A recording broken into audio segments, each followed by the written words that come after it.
The gunshot that pierced the silence of Willow Creek, Colorado, wasn't meant to kill, just to frighten. But it was enough to send Clara O'Brien tumbling from her horse into the shallow waters of the creek, her heart pounding against her ribs like a trapped bird.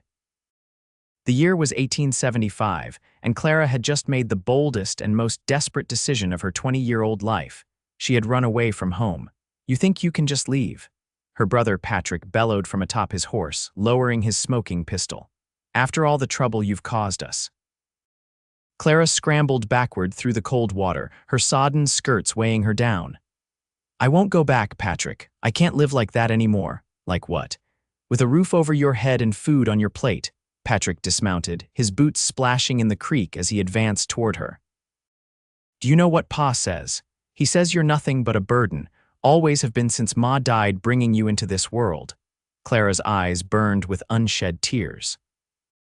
She'd heard it all before, how her birth had cost her mother's life, how her presence was a constant reminder of that loss, how her gentle nature and love of books made her unsuitable for the harsh realities of their struggling ranch.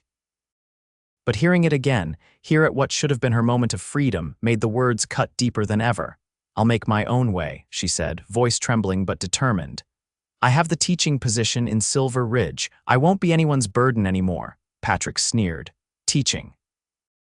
Reading fairy tales to other people's brats. That won't last a month. You'll come crawling back, and Pa says when you do, the thunder of approaching hooves cut him off." Both siblings turned to see a rider approaching fast, silhouetted against the setting sun. The stranger pulled his horse to a halt, dust billowing around him. "Everything all right here?" The man's voice was deep, carrying the hint of a southern drawl. As he moved his horse closer, Clara could see he was tall and broad-shouldered, with sun-bronzed skin and piercing blue eyes beneath the brim of his worn Stetson. Patrick straightened, hand moving instinctively toward his holster. "This is family business, stranger. Best ride on." The newcomer's gaze shifted from Patrick to Clara, still sitting in the creek, her auburn hair plastered to her face, dress soaked through. Something in his expression changed, hardened. "Doesn't look like family business to me," he said. "Looks like a man threatening a lady with a gun."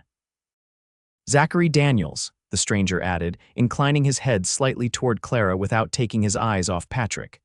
"Most folks call me Zach. I'm foreman at the Triple D Ranch north of here." Patrick scoffed. "Well, Zachary Daniels, this here is my sister and I'm taking her home." Clara found her voice. "No, you're not." She struggled to her feet, water streaming from her clothes. "I told you, Patrick, I'm going to Silver Ridge." Zach Daniels studied her for a long moment. "Silver Ridge, you say? I'm headed that direction myself." He extended a hand toward her. "If the lady wishes to continue her journey, I'd be happy to escort her." Patrick's face reddened with fury. "You stay out of this. She's coming home where she belongs." "I think the lady can decide for herself where she belongs," Zach said evenly, his hand still outstretched. Clara hesitated only for a heartbeat before wading forward and grasping Zach's hand. He pulled her up behind him on his horse with surprising ease. "This isn't over, Clara," Patrick called as they began to ride away. "You'll see I'm right. You can't make it on your own." Clara didn't look back. She held tightly to the waist of this stranger who had appeared like an answer to a prayer she hadn't even known she was making. She had no reason to trust him, yet something told her she could. At that moment, it was enough. They rode in silence until the sound of Patrick's angry shouts faded into the distance. Only then did Zach slow his horse to a more comfortable pace.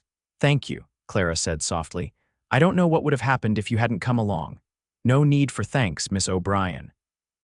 I don't make a habit of riding past trouble without lending a hand." He glanced back at her.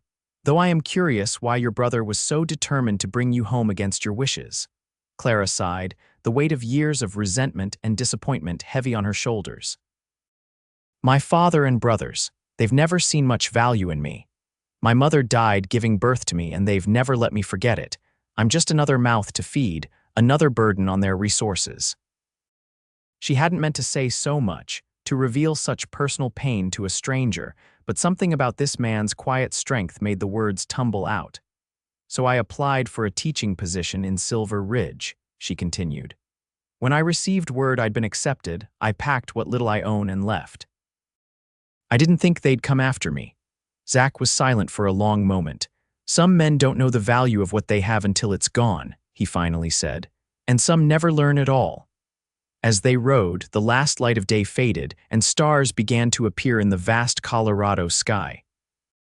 Clara, despite her wet clothes and uncertain future, felt a curious sense of rightness. For the first time in her life, she was heading toward something of her own, choosing rather than away from pain. "We'll need to make camp soon," Zach said, breaking into her thoughts. "Silver Ridge is still a day's ride, and you need dry clothes before you catch your death." He led them to a small clearing sheltered by pine trees, dismounted, and helped Clara down. She stood awkwardly, suddenly aware of her situation alone in the wilderness with a man she'd just met, however kind he seemed. Zach appeared to sense her discomfort. "I'll gather wood for a fire, then turn my back while you change into something dry from your pack. I promise on my honor, you're safe with me, Miss O'Brien." There was something in his direct gaze that Clara found herself trusting implicitly. She nodded and retrieved her small travel bag from where it was still miraculously attached to her horse, which had followed them. True to his word, Zach built a fire and then withdrew to tend the horses while Clara changed into her spare dress, hanging her wet clothes on nearby branches to dry. By the time he returned, she was seated by the fire, trying to dry her hair with a small towel. "Hungry?" he asked, producing jerky and hardtack from his saddlebags. "Starving," she admitted, accepting the simple fare gratefully. As they ate, Zach kept the conversation light, telling her about the Triple D ranch where he worked and asking about her plans for teaching. Clara found herself relaxing, even laughing at his dry humor. It struck her how long it had been since she'd laughed genuinely. "What about you?" she asked eventually. "What takes you to Silver Ridge?" A shadow crossed his face. "Business with the bank," he said shortly, then seemed to regret his curtness. "The ranch is facing hard times. Droughts hit us bad and cattle prices are down. I'm trying to negotiate an extension on our loans." Clara nodded sympathetically. "Times are hard all over. My father's ranch has been struggling too, though he'd sooner die than admit it." "Pride can be an expensive luxury," Zach commented, poking at the fire with a stick.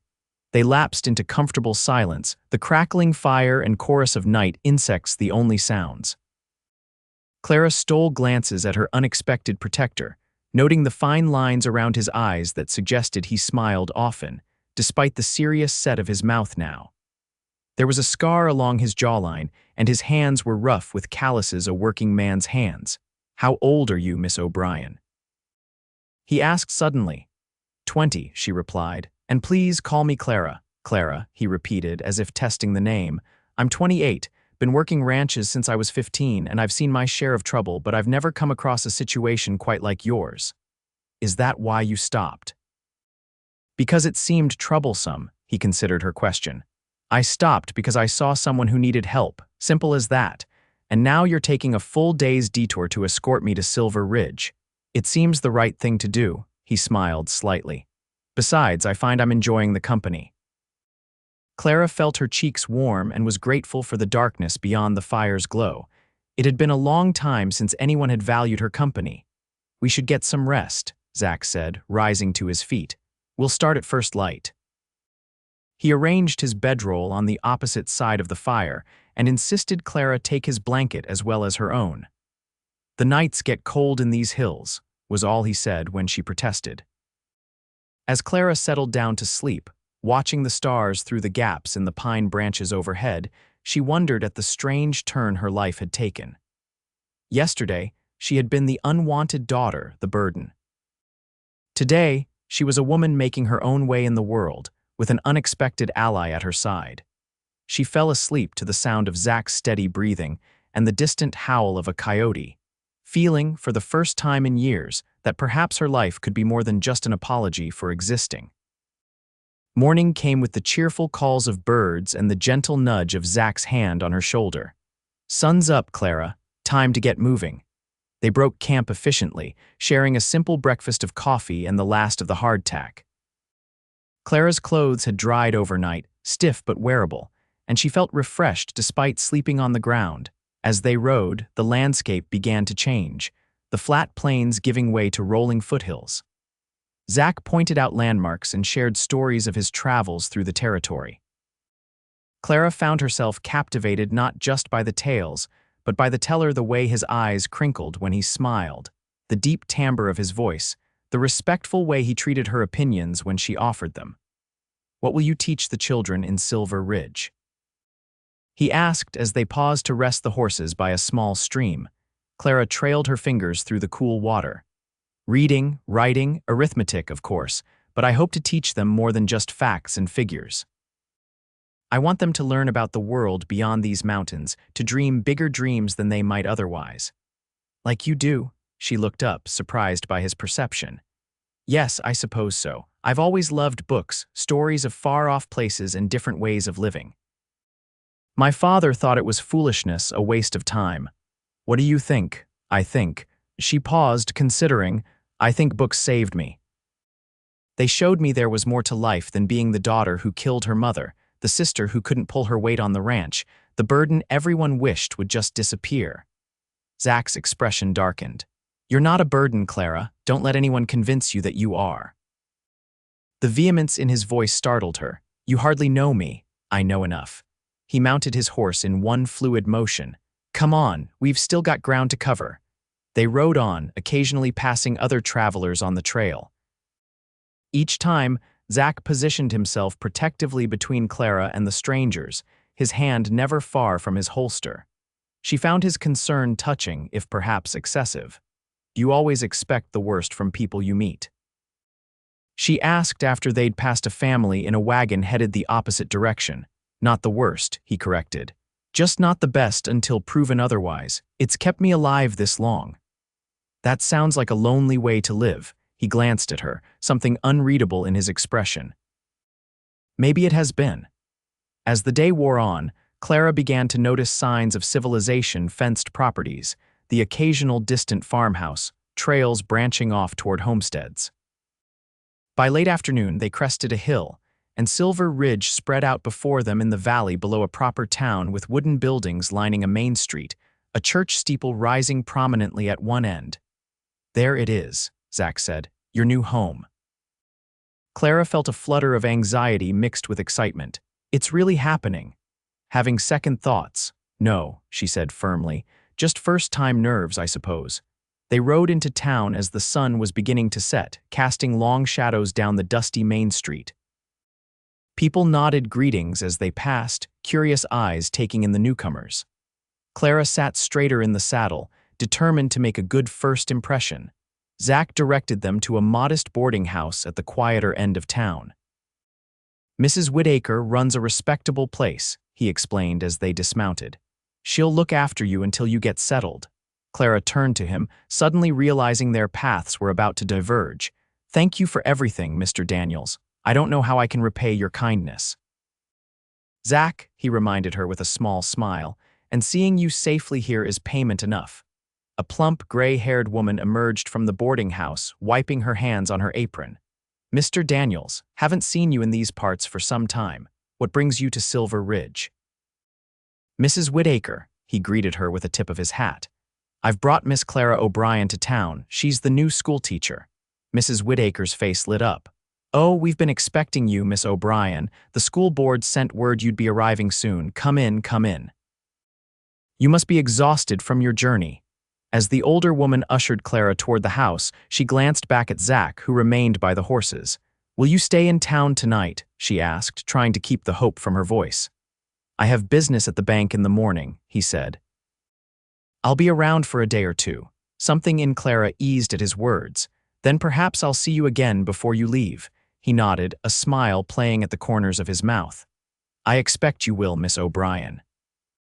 Mrs. Whitaker showed Clara to a small but clean room on the second floor, chattering all the while about the town, the school, and how pleased everyone was that the teaching position had finally been filled. "It's been vacant since spring when Miss Perkins left to get married," she explained. "The children have been running wild and parents are at their wits' end. You'll start on Monday. That gives you 4 days to settle in and prepare." Clara set her bag on the bed, a sense of accomplishment washing over her. She had done it. She had left behind the life that had suffocated her and taken the first step toward something new. "Mr. Daniels seems quite protective of you," Mrs. Whittaker observed with a knowing smile. "Known him long, have you?" "We only met yesterday," Clara admitted. "He rescued me from a difficult situation and escorted me to town." "That sounds like Zach," the older woman nodded. "Always was one to stand up for those in need. He's well respected around these parts even if he doesn't come through often. Works for the Triple D, you know." "Yes, he mentioned that." "He said he has business with the bank." Mrs. Whittaker's expression grew concerned. "Times are hard for ranchers. Droughts hit everyone, but the Triple D has been struggling more than most since old Mr. Daniels passed. Zach's been trying to hold it together." "Mr. Daniels?" Clara asked, confused. "Is Zach related to the owner?" "Oh, my dear, he is the owner or was meant to be.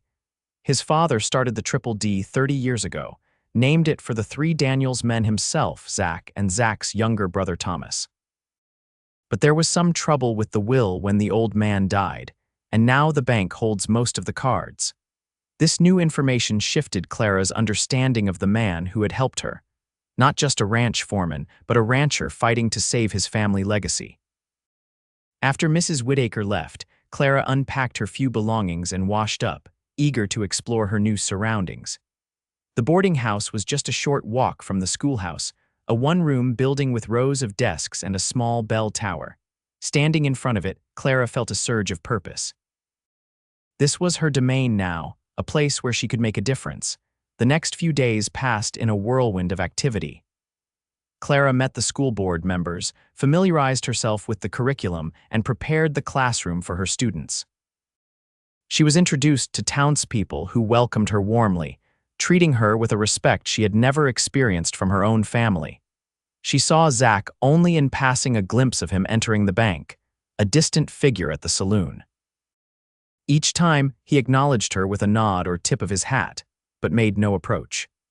Clara told herself she wasn't disappointed, that she had no claim on his time or attention, yet she found her thoughts drifting to him more often than she cared to admit. On her third day in town, as Clara was arranging books on the shelves of the schoolhouse, the door opened behind her. She turned, expecting to see Mrs. Whittaker, who had promised to bring curtains for the windows, but instead found Zach standing in the doorway, hat in hand. "Mr. Daniels," she said, unable to keep the pleasure from her voice. "This is a surprise. I wanted to see how you were settling in," he said, stepping inside and glancing around the schoolroom. "Looks like you've been busy. There's much to do before classes begin on Monday." She gestured to the books. "The previous teacher left these, but they're in disarray. I'm trying to organize them by subject and difficulty." Zach picked up one of the volumes. "Gulliver's Travels," he read. "I remember this one. My mother used to read it to me and Thomas when we were boys."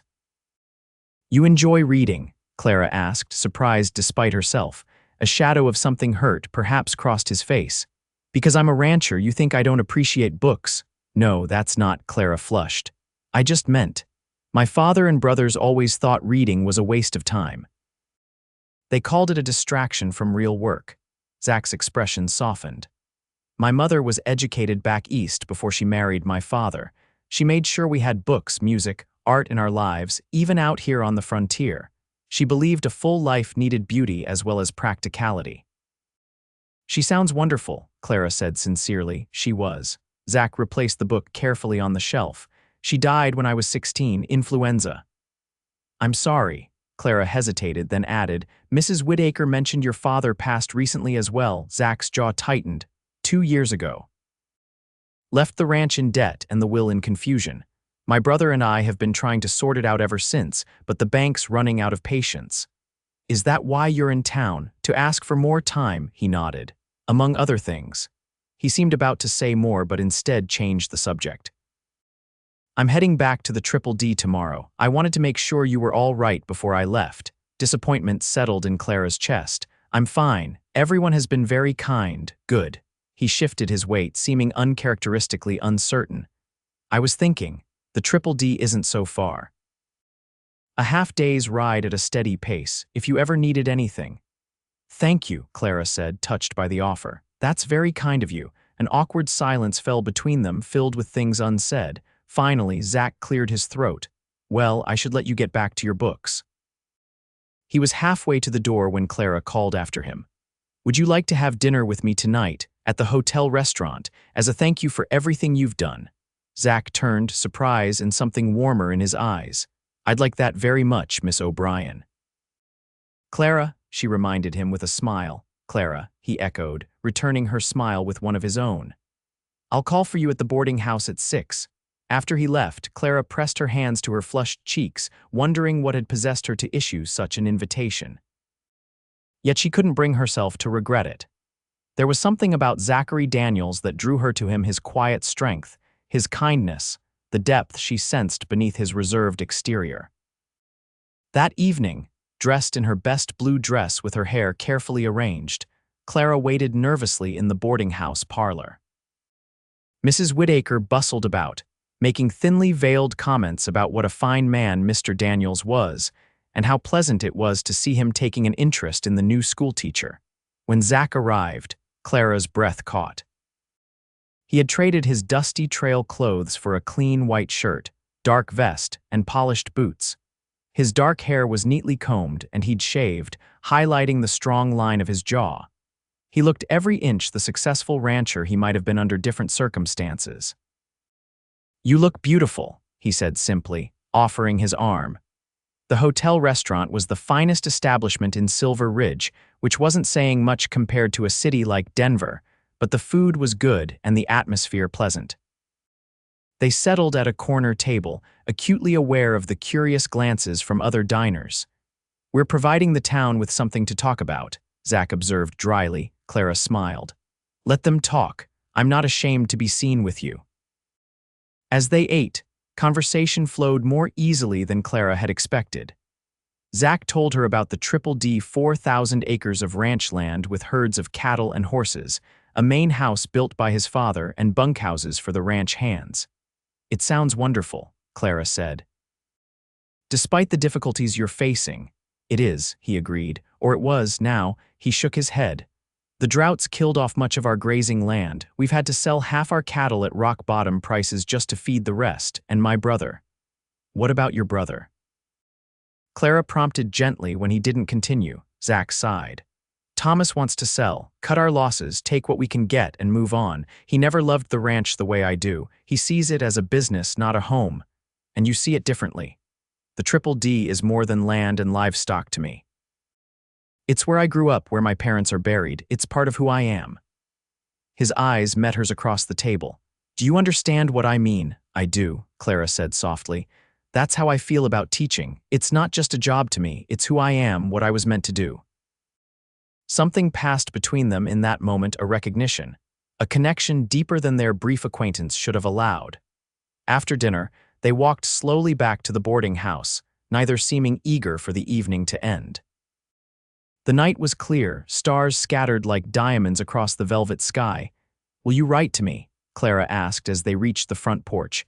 Tell me how things go with the ranch. Zach looked down at her, his expression serious. If you'd like me to, I would. She hesitated, then added, I'd like to know that you're all right. He reached out and gently tucked a strand of hair behind her ear, his fingers lingering against her cheek.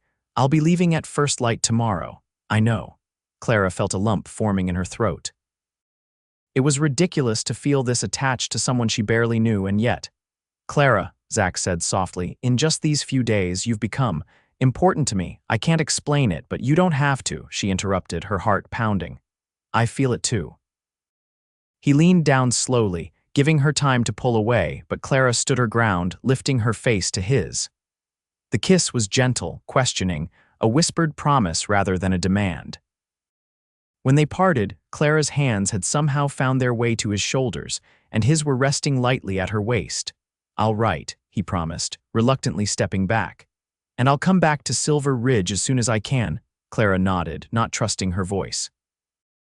She watched as he walked away, tall and straight-backed in the moonlight, before slipping inside the boarding house, her fingertips touching her lips where she could still feel the warmth of his kiss. The next 2 months passed in a flurry of activity as Clara settled into her role as Silver Ridge's schoolteacher. The work was challenging, but rewarding 28 students ranging from 6 to 16 years of age, with vastly different abilities and temperaments. She found herself exhausted at the end of each day, but fulfilled in a way she had never experienced on her family's ranch. True to his word, Zach wrote. His letters arrived every 2 weeks, carried by the mail coach that connected the scattered communities. He wrote of the ranch struggles with the continuing drought, conflicts with his brother over the future of the Triple D, small victories as they slowly began to recover. But he also wrote of himself memories of his childhood, hopes for the future, questions about her life and thoughts. Clara treasured each letter, reading and rereading them until the paper grew thin at the folds. She replied with equal openness, sharing her experiences with her students, her growing friendships in town, her thoughts on books they had both read. She found herself revealing things she had never told anyone, her secret dreams, her deepest fears, the pain of her family's rejection. In early November, as the first snow dusted the mountains surrounding Silver Ridge, Clara received a letter different from the others. Zach's handwriting seemed hurried, the contents brief and troubling. "Clara, I'm sorry, but I won't be able to write for some time. The bank has called in our loans, and we have until the end of the month to pay or lose everything. Thomas and I are at odds over what to do. He wants to sell to a cattle company from Denver, but I can't give up without a fight. Please know that my feelings for you haven't changed. If anything, thinking of you has been my one comfort during this difficult time. Yours always." Zach. Clara read the letter with growing concern. She had come to care deeply for Zach over these months of correspondence, their connection growing stronger despite the distance between them. The thought of him losing his family's ranch, the place he loved so dearly, was heartbreaking. For days, she wrestled with what to do. She had savings, not much, but something money she had carefully put aside from her teacher's salary. Would it be presumptuous to offer it to him? Would he see it as charity, an insult to his pride? Before she could decide, fate intervened in the form of a blizzard that swept down from the mountains with unexpected ferocity. Silver Ridge was cut off from neighboring communities. The school closed as snow piled high against doors and windows. Clara spent anxious days wondering how the Triple D was faring, if Zach was safe. A week after the storm, as paths were finally being cleared through town, Clara was startled by a knock at her door. She opened it to find Zach standing there, snow dusting his coat and hat, his face drawn with exhaustion. "Zach," she gasped, pulling him inside. "What are you doing here? The roads are barely passable." "I had to come," he said simply, removing his snow-covered hat. "I had to see you." Clara helped him out of his coat, noticing how his hands trembled slightly, whether from cold or emotion she couldn't tell. "Sit by the fire. I'll make coffee." When she returned with 2 steaming cups, Zach was staring into the flames, his expression troubled. "The Triple D is gone," he said without preamble. "Thomas signed the papers yesterday, selling to Blackwell Cattle Company." "Oh, Zach," Clara set down the cups and took his hands in hers. "I'm so sorry. He didn't even consult me, just went ahead and made the deal, said it was for the best." Bitterness edged his voice. 28 years of my life, my father's life, all gone with the stroke of a pen. "What will you do now?" Clara asked gently. Zach met her eyes directly. "That depends on you, on me." Clara's pulse quickened. "I have some money from the sale." Not much. Most went to clear the debts, but enough to make a fresh start. He took a deep breath. "Clara, these past months, your letters have been the one bright spot in my life. Getting to know you, sharing thoughts and dreams with you. I've fallen in love with you." Clara's breath caught in her throat. "Zach, I know it's sudden coming to you like this," he continued quickly. "And maybe I've misread the situation entirely. If so, just say the word and I'll leave, but I had to tell you how I feel. When I lost the ranch, the only thing that kept me going was the thought of you." "You haven't misread anything," Clara said softly, tears welling in her eyes. "I love you too. I think I started falling for you that first day by the creek." Relief flooded his features. He pulled her into his arms, holding her as if she might disappear. "I don't have much to offer you now," he murmured against her hair. "I'm not the ranch owner I was supposed to be." Clara drew back to look at him. "I don't care about that. My whole life I've been made to feel like a burden, something unwanted. With you, I've never felt that way. You've seen me, really seen me from the beginning." Because you're remarkable, Zach said, brushing away a tear that had escaped down her cheek. You're strong and kind and intelligent. You've made a place for yourself here through your own efforts. How could I not love you? What will we do? Clara asked. I have my position here, but if you need to go elsewhere to find work, I've been thinking about that, Zach said, a hint of excitement entering his voice. There's a small ranch for sale just outside of town. Nothing like the Triple D, just 100 acres with a modest house and barn, but it's good land with a reliable spring. I could raise horses there, maybe run a few cattle, and it's close enough that you could continue teaching. Hope bloomed in Clara's heart. You'd stay here, make a new start. With you by my side, I believe I could make a new start anywhere. He took her hands in his. Clara O'Brien, will you marry me? Be my partner, my heart, my home. Yes, she whispered, joy bubbling up inside her. Yes, Zachary Daniels, I will. He kissed her then, deeply and thoroughly, pulling her close against him as if trying to make up for all the months they'd been apart. When they finally broke apart, both breathless, he rested his forehead against hers. Your family was wrong about you, he said quietly. You're not a burden, you're a gift. These past months, your letters, your belief in me. You've become the reason I wake up each morning, the reason I want to build something new from the ashes of what I've lost. And you, Clara replied, her hands framing his face, have shown me what it means to be truly valued, to be seen for who I am, not what I can or cannot do. They were married 2 weeks later in Silver Ridge's small church, with Mrs. Whittaker beaming in the front pew and Clara's students singing a song they had prepared especially for their teacher's wedding day. Clara wore a simple white dress with blue ribbons, and Zach looked handsome in his best suit, his eyes never leaving his bride throughout the ceremony. True to their plan, they purchased the small ranch outside town, which they named New Dawn. Clara continued teaching, riding to and from the schoolhouse each day. Zach, freed from the crushing debt that had burdened the Triple D, threw himself into building their new home, his natural talent for ranching quickly evident in the flourishing property. News reached them occasionally of the O'Brien family. Clara's father had fallen ill, and the ranch was struggling more than ever. Patrick had written once, a stilted letter hinting that perhaps Clara might consider returning to help during this difficult time. She had replied with a polite but firm refusal, wishing them well but making it clear that her life was with Zach now. A year after their wedding, as spring brought new life to the land, Clara and Zach sat on the porch of their home, watching the sunset paint the sky in brilliant hues of pink and gold. Clara's hand rested on her swollen belly, their first child due in just 2 months. Any regrets? Zach asked, his arm around her shoulders. About leaving your family, about tying your life to a failed rancher who had to start over from nothing. Clara turned to look at him, at the man who had become her world. You never failed, Zach. You lost the Triple D, yes, but you didn't lose yourself. And you've built something wonderful here. She took his hand and placed it over where their baby kicked actively. You've built us a family. You know, Zach said thoughtfully, when I first saw you at that creek, soaking wet and standing up to your brother despite everything, I thought you were the bravest person I'd ever met. I still think that. I'm not brave, Clara demurred. I just couldn't live that life anymore. That's exactly what bravery is, choosing to move forward even when it's terrifying. He kissed her temple. Your family called you a burden, but from the moment I met you, you've been nothing but a blessing. You're the reason I didn't give up when I lost the ranch.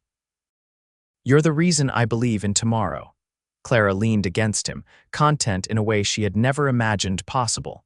And you're the reason I finally understand what it means to be home.